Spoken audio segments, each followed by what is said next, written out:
If you're traveling to Kotor, Montenegro on a cruise and only have one day to explore, what should you do? In this video, I'll take you on a POV journey through the top 5 places to visit in Kotor in a single day on a budget. We sailed on Norwegian Cruise Line, and here's something important to know. Kotor is a tender port. That means your ship anchors in the bay, and you'll need to take a small shuttle boat called a tender to shore. Depending on crowds, it can take 30 to 45 minutes each way, so plan your day carefully. We'll start in the Old Town, then head out to Parast, explore Our Lady of the Rocks, learn about St. George Island, visit St. Nicholas's Church, and finally wrap up with an authentic local lunch.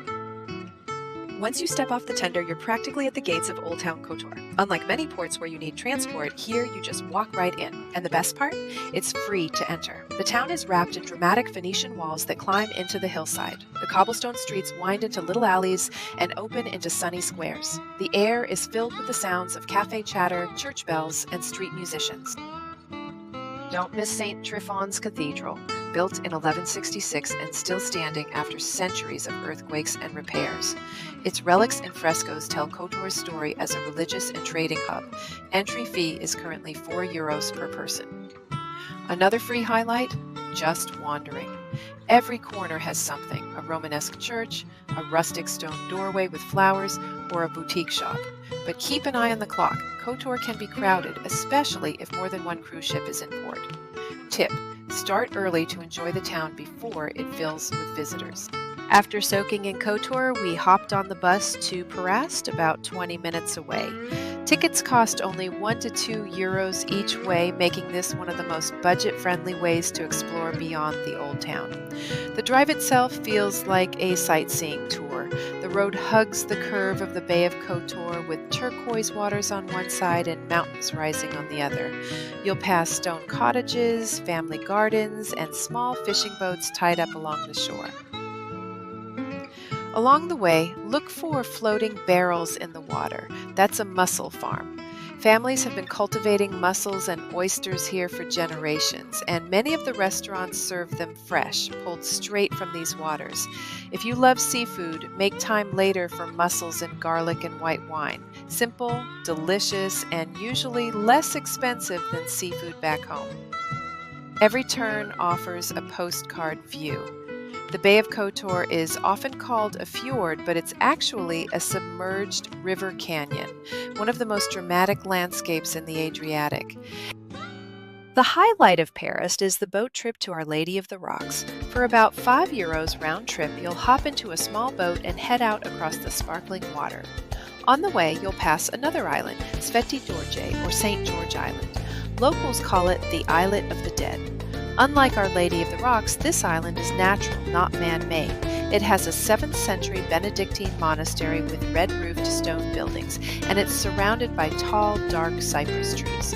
According to legend, the monks would ring the bell every time a ship sank in the bay. Tourists can't visit the island, but from the boat it makes for stunning photos and adds to the mystique of the bay. Then, as you approach Our Lady of the Rocks, you'll notice how different it looks, built on an artificial island created stone by stone. Legend says fishermen placed a rock at this spot after every safe voyage, and over centuries it grew into an island. Entry into the church and museum costs just €2. Inside, the artwork is stunning. The walls and ceiling are covered in vivid frescoes.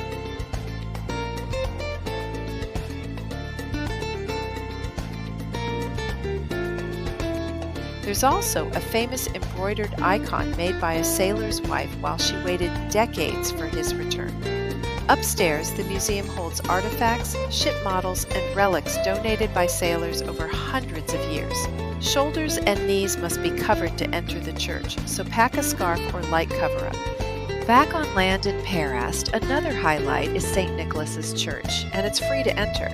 The church was built in the 18th century, dedicated to sailors who were the lifeblood of Parast. The architecture is Baroque, with a tall bell tower that dominates the town skyline.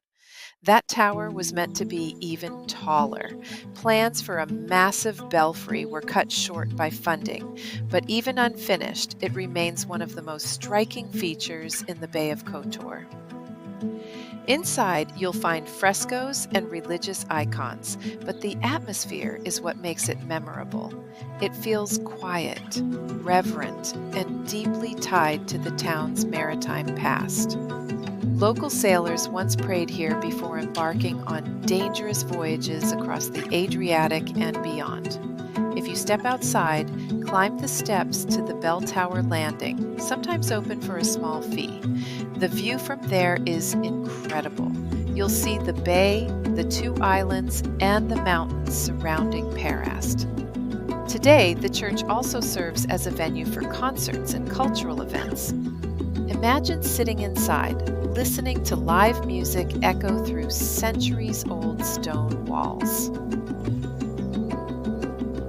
After exploring Perast, we caught the bus back to Kotor. With a few hours left before the tender ride back to the ship, we stopped for lunch in the Old Town. Menus are a mix of Montenegrin and Italian flavors. We ordered grilled octopus, 12 to 15 euros, wood-fired pizza, 8 euros, and a local salad, 5 euros. After a morning of sightseeing, sitting in the shade of a cafe with a plate of fresh seafood is the perfect way to end the day. So, if you only had one day in Montenegro, would you spend more time in Kotor or head out to Perast? Drop your answer in the comments. Don't forget to like this video if it helped with your planning, and subscribe for more POV travel guides.